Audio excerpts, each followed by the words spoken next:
Nabi nggak hanya nyebut dirinya, tapi nyebut zuriat dan istri-istrinya. Qulu Allahumma salli ala Muhammad wa ala ali Muhammad wa azwajihi wa ahli baitihi wa zurriyati. Di riwayat lain, ya Allah sampaikan salam kepada Nabi Muhammad, istri-istri Nabi Muhammad, keluarga Nabi Muhammad, dan keturunan Nabi Muhammad sallallahu alaihi wasallam. Maka wajib cinta zuriat keturunan Rasulullah sallallahu alaihi wasallam. Ini bukan Syiah, Pak. Ini Ahlus Sunnah. Ajaran Ahlus Sunnah. Ahlus Sunnah itu lebih mencintai keluarga Nabi daripada Syiah. Nabi berdiri, di depannya ada Hasan Husain. Apa kata Nabi? Hadis Imam Tirmizi, ya Rabb, inni uhibbuhuma. Aku mencintai keduanya. Fa'ahibbahuma. Cintailah keduanya. Dalam riwayat tambahan Imam Tirmizi, maka cintailah ya Allah siapa yang mencintai keduanya. Jadi antum mau dapat cinta Allah, gampang. Cintai zuriat Rasulullah sallallahu alaihi wasallam. Namun zuriat itu terbagi dua. Ada zuriat rohani, ada zuriat jasmani. Yang sudah beruntung menjadi zuriat jasmani, tinggal syukurnya diperbanyak. Kenalis kakek Nabi Muhammad sallallahu alaihi wasallam. Kita yang bukan zuriat nih, Beb ya, kami yang bukan zuriat ini, kita punya kesempatan menjadi zuriat rohani. Karena Rasulullah sebutan nama lainnya adalah Abul Arwah, bapaknya semua arwah. Antum punya ruh nggak? Ruh kita tetesan dari ruhnya Nabi Muhammad SAW. Inilah bagian akhir yang mau saya sampaikan. Qul huwallahu ahad. Katakanlah hai Muhammad, Allah itu ahad esa. Dengan kejadian-kejadian kesaktian, ya, keunikan itu. Berjalan di atas air, kebal. Kenapa? Itu terjadi juga pada dukun. Ya kan? Mustajab doa, dukun mustajab terus doanya. Kenapa dukun bisa mustajab? Karena dia diajarkan oleh gurunya salah satu Ismul A'zam yang dulu dipakai oleh iblis. Iblis kenapa doa masih dikasih? Karena dia berdoa dengan Ismul A'zam, nama yang agung. Walaupun itu iblis, kalau udah minta pakai kunci pasti dibuka pintu langit. Walaupun itu kafir, tapi mintanya pakai kunci pasti dibuka. Nah, ini yang disebut dalam hadis Nabi. Orang yang tidak terkenal di bumi, terkenal di langit. Yang Nabi katakan ya, siapa yang menyebutku, kata Allah Ta'ala, hadis Qudsi, man zakarani fi malain, siapa yang menyebutku dalam keramaian, aku sebut dia dalam keramaian yang lebih baik dari keramaian yang ada di bumi. Itu wali itu Pak, wali yang masyhur di langit dan di bumi. Ada yang cuma masyhur di langit, itu lebih banyak, nggak terkenal di bumi. Seorang wali itu dijaga oleh Allah, tapi bukan disucikan. Apa ciri-ciri dijaga? Kalau dia terjebak maksiat, Allah cepat ambil dia, Allah cepat tegur dia, dikasih jalan pulang. Tapi kalau bukan kekasih Allah, antum maksiat, nggak bisa keluar dari maksiatnya. Jadi para wali bisa maksiat nggak? Bisa. Tapi karena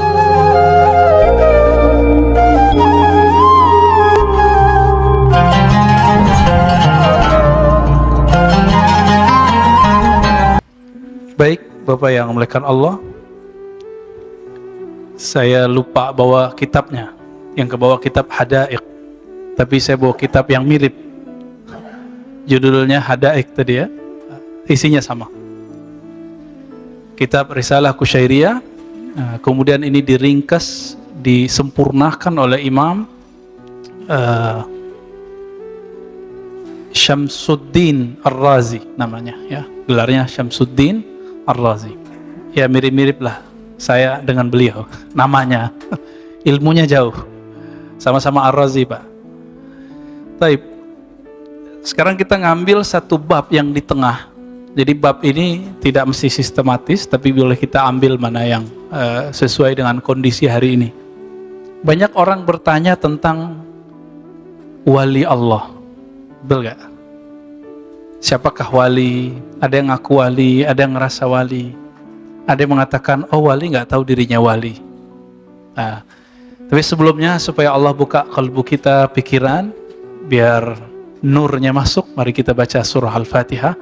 Semoga Allah memberkahi kita semua. Al-Fatihah. A'udzubillahi minasyaitonir rajim.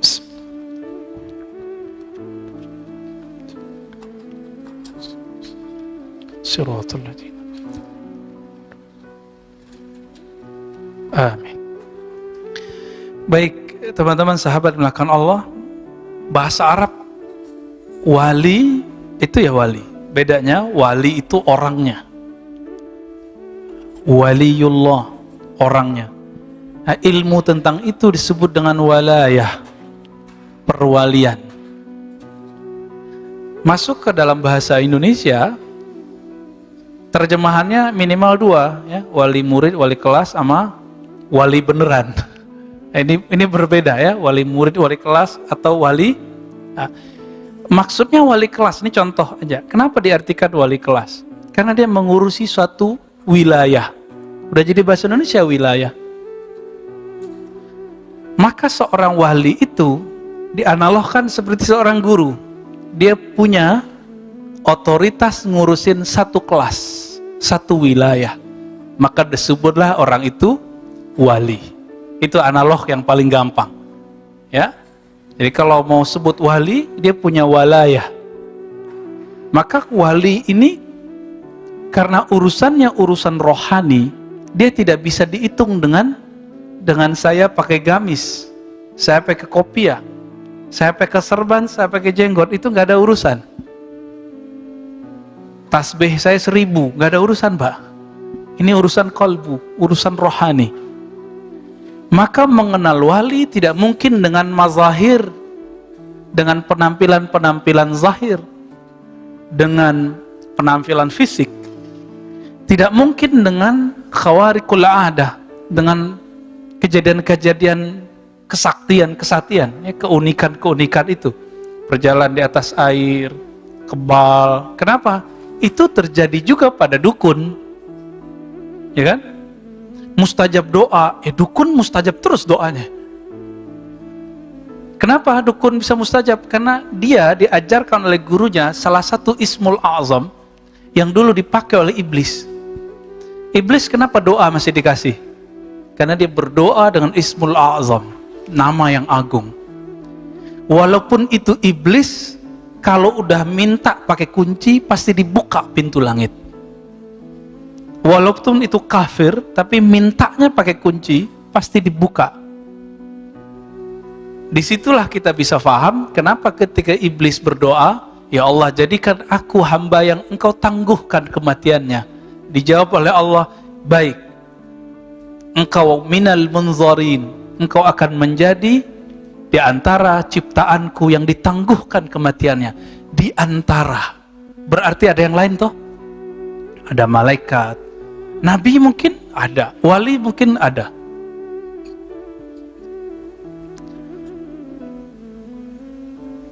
Maka wali Allah itu secara harfiah artinya orang yang disayang oleh Allah Subhanahu wa taala. Orang yang hidupnya diurus oleh Allah. Karena dia diurus oleh Allah, dia kemudian diberi sebuah tugas oleh Allah Subhanahu wa taala, baru sah dia disebut wali. Ada penugasan Pak wali itu. Wali kelas aja diangkat ada SK-nya. Masa waliullah nggak ada SK-nya? Tapi SK-nya bukan pakai tertulis gitu Pak ya. Tertulisnya bukan di kertas begini.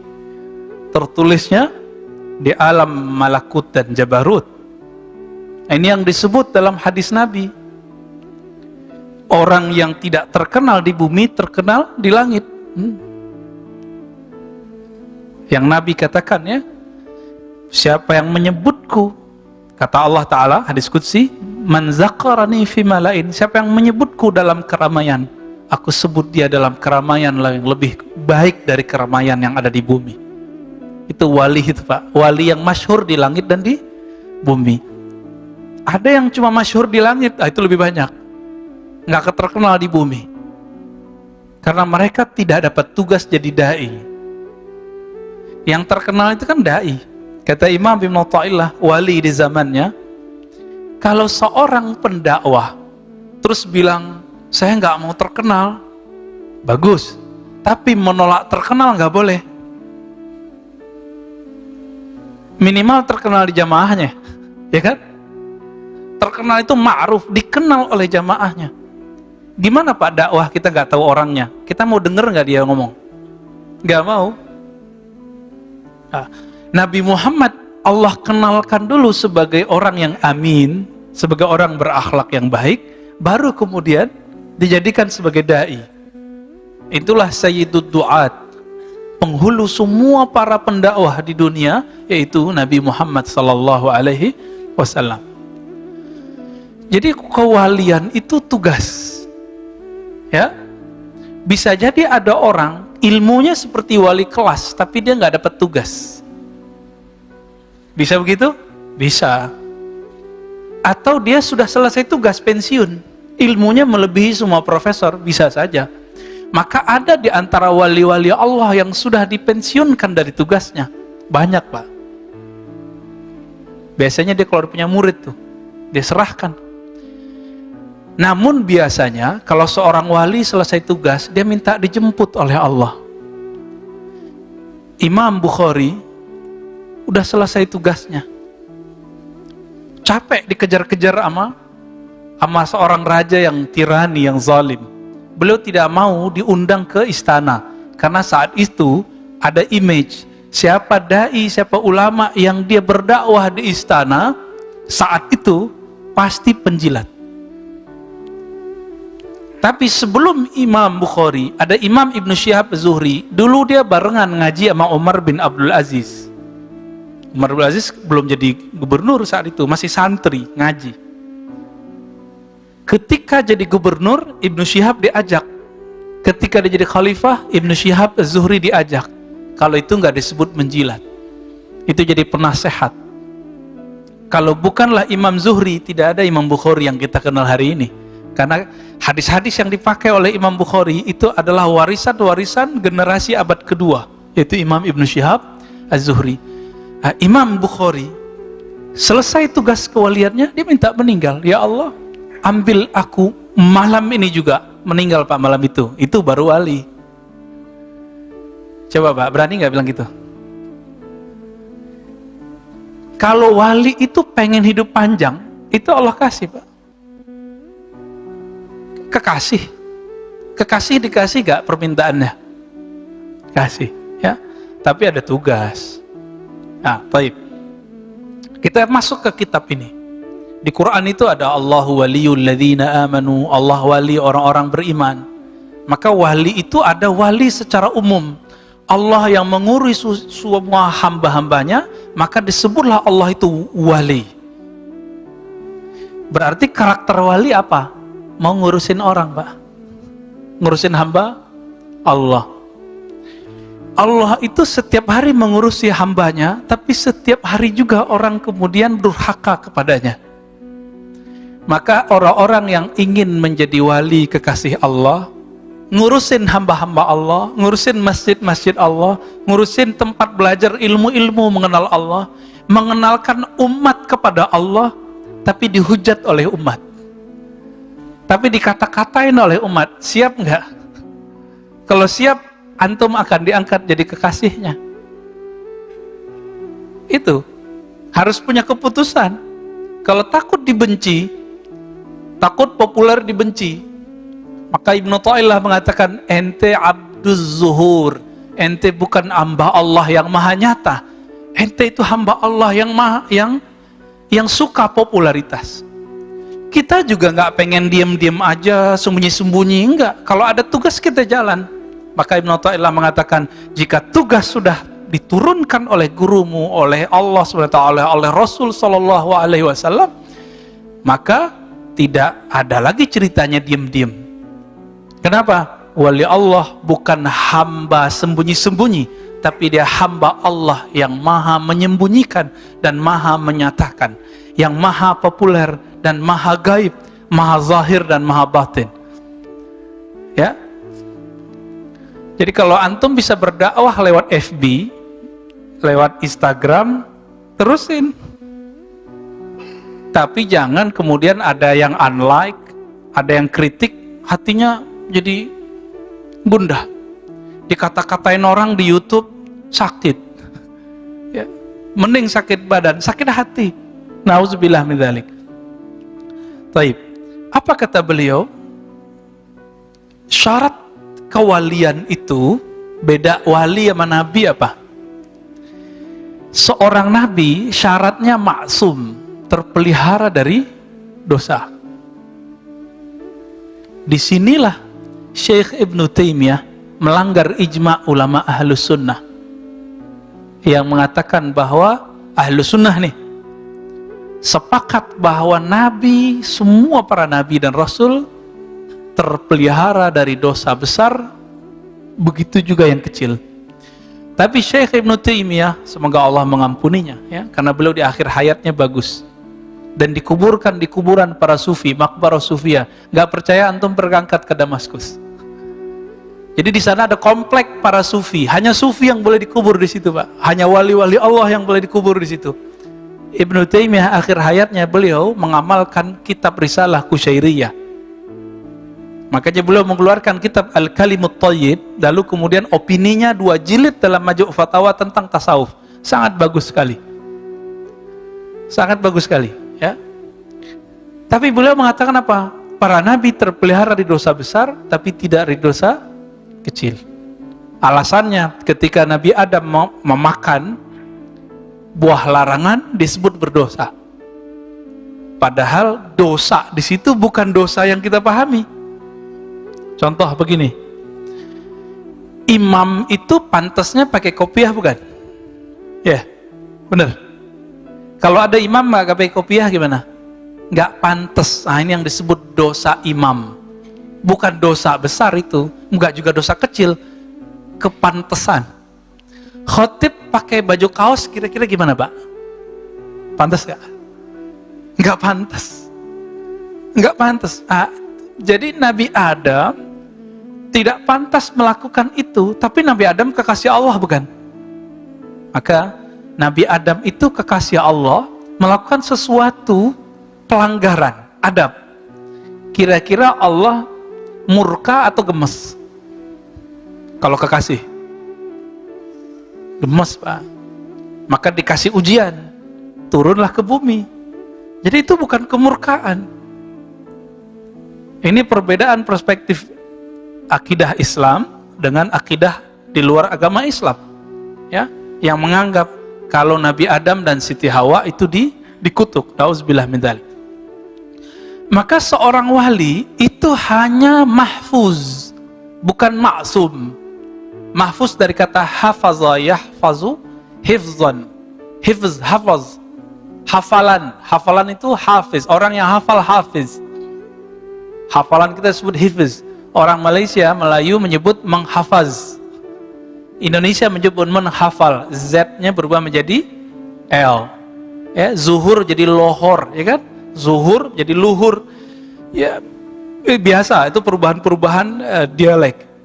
Bapak saudara makan Allah, seorang wali itu dijaga oleh Allah tapi bukan disucikan. Apa ciri-ciri dijaga? Kalau dia terjebak maksiat, Allah cepat ambil dia. Allah cepat tegur dia, dikasih jalan pulang. Tapi kalau bukan kekasih Allah, antum maksiat, nggak bisa keluar dari maksiatnya. Jadi para wali bisa maksiat nggak? Bisa. Tapi karena dia kekasih Allah, kekasih kalau salah, antum punya anak kalau salah, dipecat nggak sebagai dari anak? Bisa nggak? Mau gimana juga, anak tetap anak. Gak ada namanya pemecatan anak. Ada? Kira-kira begitu. Apa kata Nabi? Allah itu lebih sayang kepada hambanya daripada seorang ibu kepada anaknya. Kebayang? Kalau anak salah, itu disembelih atau dicubit? Ditusuk pakai pisau atau cuma dikasih rotan sayang? Ini yang disebut mahfuz. Anak itu dijaga oleh ibunya. Begitu juga Allah menjaga kekasih-kekasihnya. Paham di situ ya? Baik. Maka beliau mengatakan famin syartil wali ayyakuna mahfuzan. Maka syarat wali dia mahfuz. Dia dipelihara, kalau terjebak dikasih jalan kembali.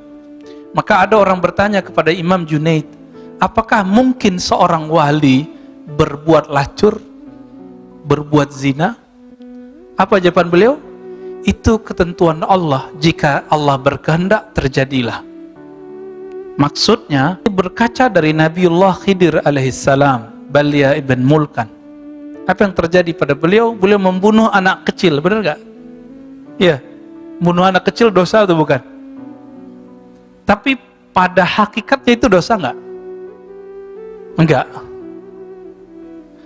Beliau merusak kapal, itu merusak benar atau salah? Secara hukum salah, tapi secara hakikat justru menyelamatkan semua laki-laki di kampung itu. Kalau enggak, semua perempuan jadi janda. Jadi belum merusak sedikit untuk kemaslahatan yang besar. Kira-kira seperti itu.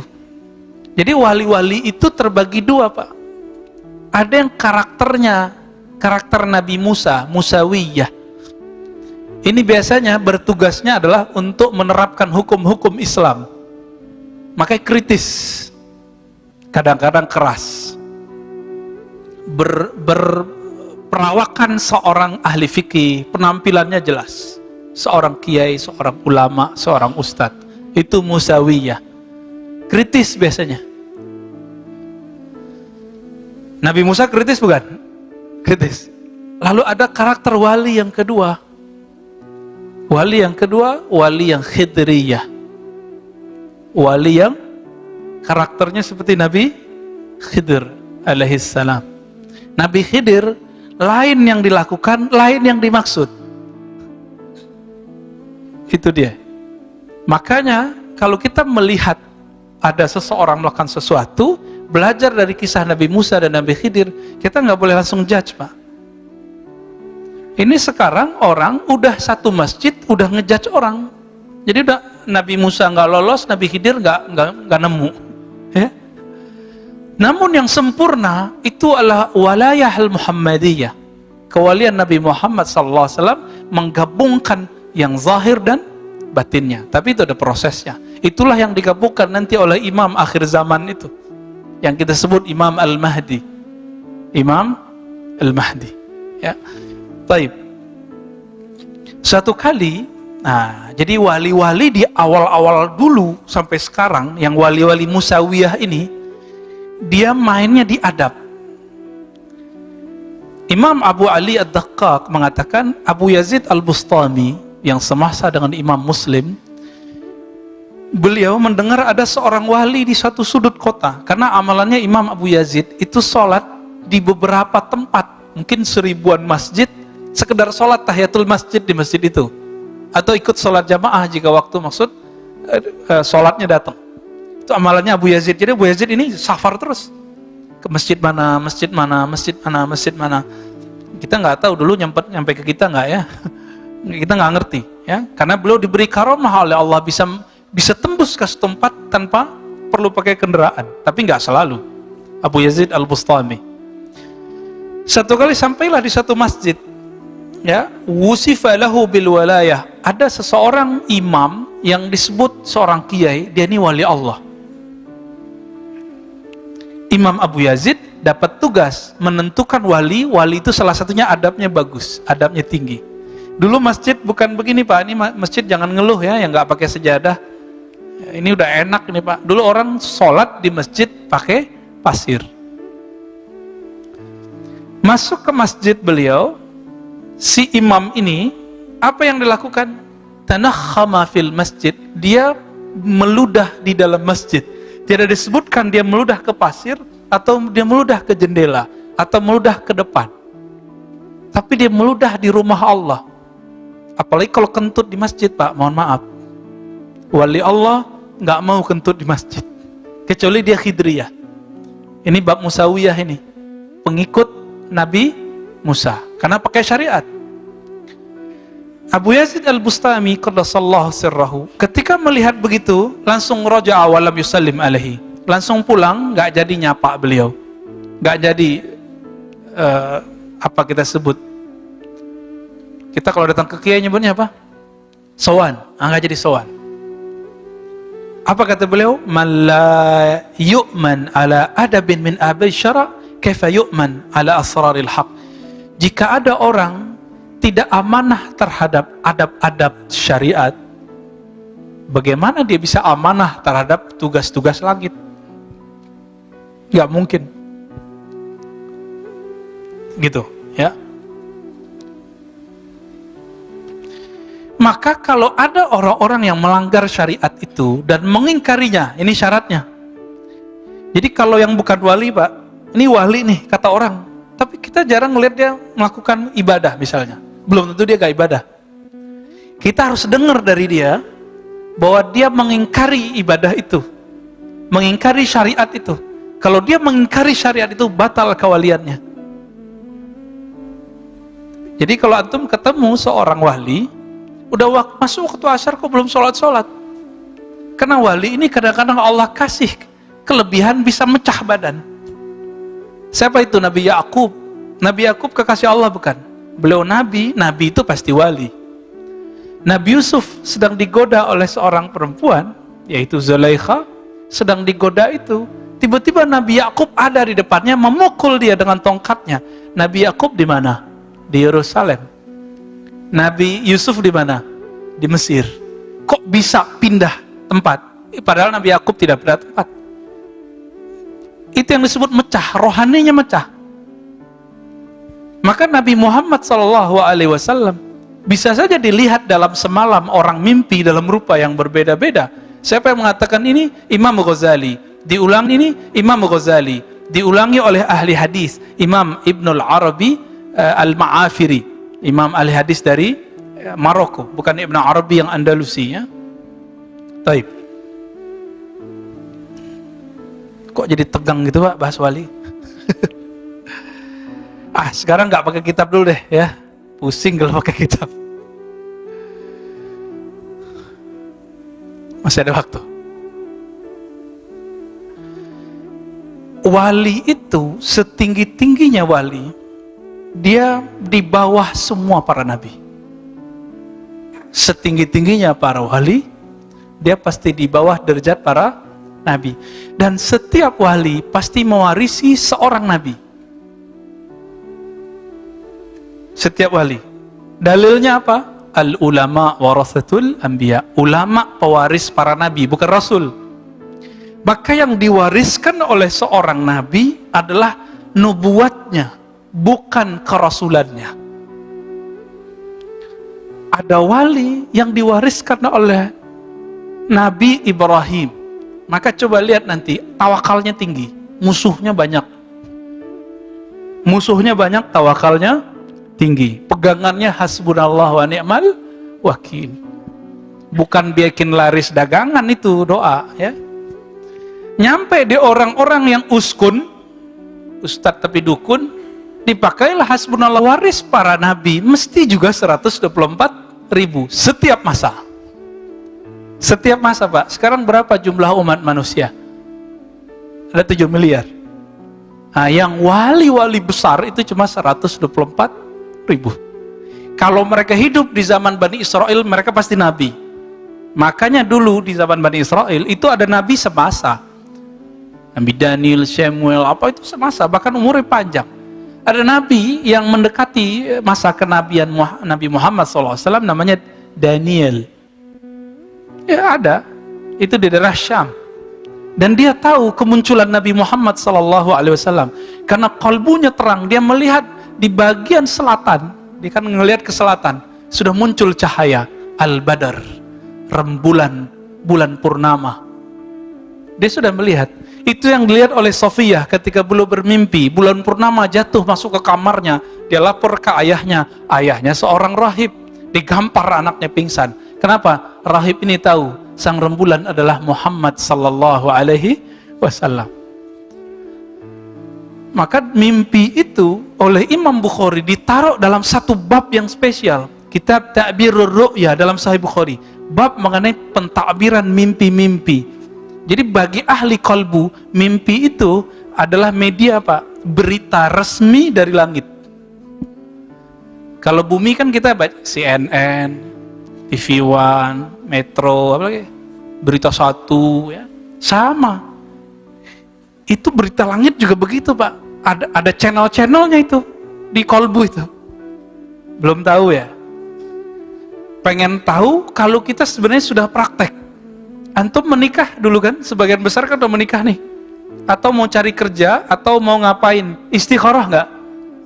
Istikharah itu buka channel berita langit. Aku cocoknya milih yang mana ya Allah? Kira-kira gimana? Pernah? Berarti dulu pernah buka channel alam langit itu, alam Jabarut, alam Malakut. Kita pernah melakukan itu, Pak. Tapi karena tidak diolah, tidak diasah, nggak tajam. Nabi Muhammad SAW lama di Gua Hira, tajam. Setelah jadi Rasul pun masih itikaf, lebih tajam lagi. Ini para ustadz siapa yang suka itikaf? Orang itikaf dia jalan-jalan, ya, pindah pengajian sini, ya bener sih. Cuma kapan lagi dia itikaf? Akhirnya jamaahnya lebih tajam kolbunya daripada dirinya. Ini kejadian Pak di mana-mana. Ya, ini pelajaran buat saya. Karena kita berdakwah, kita ngajar, kita guru ngaji. Ngajar orang tapi kayak lilin, nyinari orang tapi kita kebakar. Inilah nasib orang yang tidak menyisihkan waktunya bersama Allah Subhanahu wa ta'ala. 124.000 itu dari mana? Secara fisik mereka dari Nabi Adam alaihis salam. Benar ya? Semuanya, benar. Ini anak Nabi Adam itu anak iblis. Nabi Adam ya? Sepakat. Karena semuanya keturunan Nabi Adam, semuanya keturunan Nabi Adam, Nabi Adam itu ditegur oleh Allah SWT, dikasih pengajaran. Saya pernah membahas ini. Suatu kali Nabi Adam ditanya, Dam, ente kok bisa sholawat, tahu dari mana? Allah berbahasa basi, padahal Allah maha tahu semuanya. Ini dialog mesra Allah dengan kekasihnya. Apa jawaban Nabiullah Adam alaihissalam? Ya Rabb, aku melihat ke arasmu, ke langit sana, aras langit. Jadi langit itu ada langit yang 7, ada langit aras. Beda. Karena langit itu bahasa Arab artinya sumu, kullu ma'ala fahuwas sama. Semua yang tinggi disebut langit. Memandang dia ke atas, surga kan sudah di Sidratul Muntaha, sudah di atas langit ke-7 Pak. Melihat ke langit-langitnya Sidratul Muntaha, tembus pandangnya sampai ke arsy Allah Subhanahu wa ta'ala. Di situ dia melihat nama Allah dan nama Muhammad atau Ahmad. Berpikirlah Nabi Adam, tidak mungkin ini nama biasa, pasti nama spesial. Karena nama pencipta digandengkan dengan nama seseorang. Ini coba lihat. Kalau dulu waktu masih kecil, waktu sekolah, sering nggak nulis nama kita love siapa gitu. I love siapa, ditulis Pak, bener nggak? Bahkan perempuan-perempuan kalau nikah atau pas ulang tahun sering buat kalung simbol namanya misalnya Sinta, cowoknya namanya apa namanya? Mahdi gitu ya. SM gitu. Dibuat love SM, simbol. Siapa yang mengilhami itu? Allah. Maka kita kalau di rumah, bagi yang tidak mengharamkan foto dia, ya kan? Kita kalau cinta Allah dan Rasul, kita kasih kaligrafi Allah Muhammad, ya kan? Itu siapa yang mengilhami? Allah Subhanahu wa ta'ala. Kita kalau cinta sama orang tua, kita taruh apa fotonya di rumah. Cinta guru kita taruh gede-gede di rumah.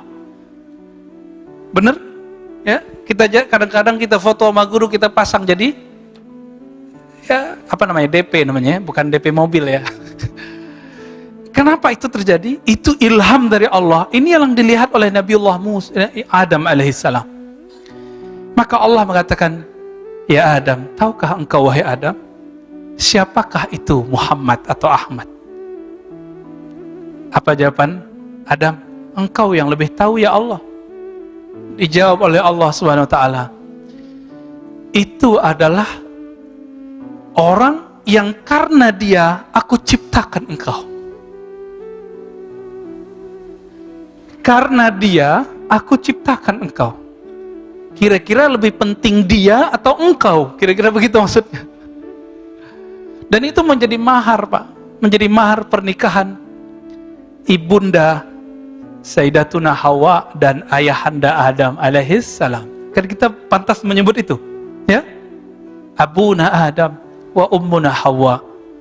Itu maharnya. Sekarang antum main-main dengan salawat. Ya, sekarang kita kurang ajar kepada Rasulullah mengatakan orang tua Nabi di neraka. Dalam hadis yang sahih, Allah itu memerintahkan kepada Jibril untuk memilih siapa orang-orang terbaik di dunia. Maka terpilihlah Arab, keturunan Ismail, Adnan. Dari Adnan terpilihlah Quraisy, dari Quraisy terpilihlah Abdul Muttalib, dari Muttalib terus ya Bani Hashim, Abdul Muttalib ke bawah Abdullah, Aminah. Nabi Muhammad itu suci, benar gak? Ada yang bilang Nabi Muhammad gak suci, kafir dia. Ya, mungkinkah seorang yang suci terlahir dari rahim seorang yang musyrik? Mungkin gak? Innamal musyrikuna najasun, surat Taubah. Sesungguhnya orang musyrik itu najis. Kalau antum bilang orang tua Nabi musyrik, maka mereka itu najis, keluar dari rahim yang najis. Pantas nggak ngomong begitu? Ustadz, hadisnya sahih riwayat Muslim. Iya, hadisnya sahih, pemahaman ente yang tidak sahih. Kan tidak semua arti ibu dan ayah itu adalah ayah kandung, bisa menjadi paman atau tantenya. Dan itu ada dalam surah Al-Baqarah. Na'budu ilahaka wa ilaha abaika Ibrahim wa Ismail wa Ishaq. Kakek paman disebut aba, abun, bapak. Ini surah Al-Baqarah, kisah Nabi Yakub dengan anak-anaknya. Maka Bapak Saudara makan Allah, ini wali Allah pasti nggak mungkin kurang ajar sama Nabi, sama keluarga Nabi. Dan Nabi mengatakan kullu nasabin inqata'a ila nasabi. Semua nasab terputus kecuali nasabku. Maka salah satu mukjizat Nabi hari ini adalah zuriat beliau berkembang luas. Suatu kali datang seseorang bertanya, ya Rasulullah, kami tahu ucapkan salam kepada engkau, assalamu alayka ya ayuhan Nabi. Tapi secara salawat bagaimana wahai Rasulullah? Nabi nggak hanya nyebut dirinya, tapi nyebut zuriat dan istri-istrinya.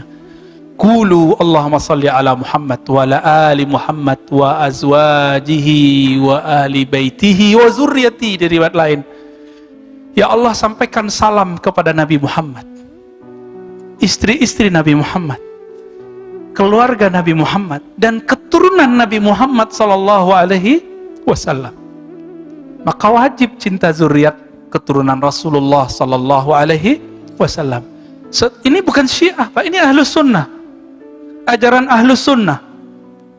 Ahlus Sunnah itu lebih mencintai keluarga Nabi daripada Syiah. Nabi berdiri, di depannya ada Hasan Husain. Apa kata Nabi? Hadis Imam Tirmizi, ya Rabb, inni uhibbuhuma. Aku mencintai keduanya. Fa'ahibbahuma. Cintailah keduanya. Dalam riwayat tambahan Imam Tirmizi, maka cintailah ya Allah siapa yang mencintai keduanya. Jadi antum mau dapat cinta Allah, gampang. Cintai zuriat Rasulullah sallallahu alaihi wasallam. Namun zuriat itu terbagi dua. Ada zuriat rohani, ada zuriat jasmani. Yang sudah beruntung menjadi zuriat jasmani, tinggal syukurnya diperbanyak, kenali kakek Nabi Muhammad sallallahu alaihi wasallam. Kita yang bukan zuriat nih, ya Beb ya, kami yang bukan zuriat ini, kita punya kesempatan menjadi zuriat rohani. Karena Rasulullah sebutan nama lainnya adalah Abul Arwah, bapaknya semua arwah. Antum punya ruh nggak? Ruh kita tetesan dari ruhnya Nabi Muhammad SAW. Inilah bagian akhir yang mau saya sampaikan. Kul huwallahu ahad. Katakanlah hai Muhammad, Allah itu ahad, esa. Ya, Allah itu esa, sendiri. Jadi dulu belum ada aras, belum ada alam semesta, belum ada semua. Semuanya itu hanya dirinya. Lalu Allah menghembuskan nafakhtu, Allah hembuskan nafasnya. Tapi jangan dibayangkan Allah menghembuskan nafasnya. Hembusannya itulah yang disebut Ahmad. Inilah yang dibahasakan oleh Nabiullah Isa, inni mubasyirum birrasuli ya'ti min ba'di ismuhu Ahmad, surat Shaf. Jadi Nabi Isa menyebut Nabi Muhammad dengan nama azali. Nama azali itu alam sebelum alam ini. Siapa namanya? Ahmad. Ahmad. Aku mengabarkan kepada Bani Israel dengan nabi yang namanya sudah ada di alam azali. Namanya siapa? Ahmad. Ahmad inilah kemudian menjadi Muhammad. Pancaran cahayanya menjadi nama Muhammad. Allah itu memandang Ahmad Muhammad, intinya itu Muhammad. Jadi kolbunya itu namanya Muhammad. Cahaya Allah ada di situ. Apa kata Allah dalam hadis Imam Bukhari, ya? Allah memandang bukan ke fisikmu, bukan ke amalmu, Allah memandang ke kolbumu. Kenapa? Di kolbu kita ada akses ke ruh. Ruh itu adalah pancaran dari nur Nabi Muhammad sallallahu alaihi wasallam. Itulah yang disebut nur ala nur. Nur berlipat-lipat. Allah pandang itu. Karena Allah ingin dikenal oleh cahaya tadi. Tapi siapa yang berani menatap Allah Subhanahu wa taala? Inilah makna ayat, ya, dari surat Zariyat, "Wa ma khalaqtul jinna wal insa illa liya'budun." Tidaklah aku ciptakan jin dan manusia kecuali untuk mengenalku, bukan hanya menyembahku. Pantas nggak orang menyembah sesuatu yang dia nggak kenal? Kerja tapi nggak kenal kerjaannya apa? Nggak tahu atasannya siapa. Nyaman nggak kerja begitu? Itu sebabnya antum kenapa nggak nyaman berdiri lama dalam sholat. Kenapa tidak jelas siapa yang disembah. Ibnu Abbas radhiyallahu ta'ala anhu mengatakan, liya'buduni liya'rifuni. Jin manusia itu misinya cuma satu, mengenal aku. Inilah makna dari surat Thaha ayat 14. Hai Musa, ya, innani anallah. Allah kasih mengenalkan dirinya. Akulah Allah, tiada yang disembah kecuali aku. Fa'budni, maka sembahlah aku. Itu artinya apa? Kenalilah aku. Jadi misi kita apa Pak di dunia? Mengenali Allah. Coba sekarang misinya dijauhkan, ditaruh di tempat yang tinggi. Apa misi kita? Mengenal yang disembah. Maka kalau sudah misinya itu, kita nggak akan riuh Pak, masalah-masalah kecil sunnah bid'ah itu. Nggak akan rusak cuma karena berbeda kunut, nggak kunut, sayyidina, nggak sayyidina, tasawuf, tazkiyatun nufus, mazhab atau manhaj. Tapi kena terjebak di sini, lupa dengan tujuan akhir, yaitu mengenal Allah. Ini yang disebut ma'rifatullah. Inilah makna inna akramakum indallahi atqakum. Orang yang paling mulia, wali yang paling tinggi, wali yang paling kenal Allah. Yang paling kenal Allah siapa? Nabi Muhammad SAW. Ketika Allah memandang kepada nur Nabi Muhammad SAW, kita kalau dipandang sama kekasih kita, guru kita, orang yang kita segani, keringetan nggak Pak? Keringetan nggak? Ya, karena Allah memandang ke kolbunya alam nur Muhammad sallallahu alaihi wasallam. Berkeringatlah cahaya itu. Lahirlah dari tetesan cahaya itu 124.000. Itulah penjelasan kenapa para nabi 124.000. Meninggal para nabi semuanya ditutup oleh Nabi Muhammad SAW. Maka para wali pun juga 124.000. Masih ingat perang terakhir yang paling keren? Perang Badar. Berapa jumlah sahabat Nabi yang berperang dengan beliau? 313. Disebut mereka Ahlul Badar. 313. 313 lawan 1000 Pak. Seandainya lawan 10.000 juga masih menang. Kenapa? Karena yang 313 itu tidak takut kecuali hanya kepada Allah. Mereka paling mengenal Allah gitu. Makanya mereka ini nanti, salah satu kisah yang dibawa oleh Habib siapa yang cerita tentang Nuaiman, sahabat pemabuk, itu ajib, kita mau dengarnya kayak mau nangis, ya. Karena beliau zuriat Rasulullah, bercerita tentang Nabi betul-betul dari dalam dirinya, ya. Maka saksikan ya Allah, kami mencintai engkau, mencintai Nabimu dan zuriat-zuriat Nabimu. Nuaiman itu Ahlul Badar. Karena imannya sudah menembus ke dalam relung hatinya. Tapi beliau punya kebiasaan buruk yang susah ditanggalkannya, yaitu maksiat, bukan maksiat ya, melakukan dosa minum toa. Di zaman Umar, tim-timnya Umar ini kan banyak. Laporan datang, ya Umar, itu kekasih Allah atau kekasih setan itu? Ya. Nah, ini sebagai akhir. Apa jawaban Umar? Oh, jangan kamu laknat dia, karena dia dicintai oleh Allah dan Rasulnya. Maka sahabat-sahabat semua, saya berdoa semoga kita termasuk yang 124.000. Jika tidak, antum termasuk yang mencintai yang 124.000. Amin ya rabbal alamin. Allahumma syfa'na bi syafa'ati nabiyyika Muhammad sallallahu alaihi wasallam. Subhanakallahumma wa bihamdika asyhadu an la ilaha illa anta astaghfiruka wa atubu ilaik. Assalamualaikum warahmatullahi wabarakatuh.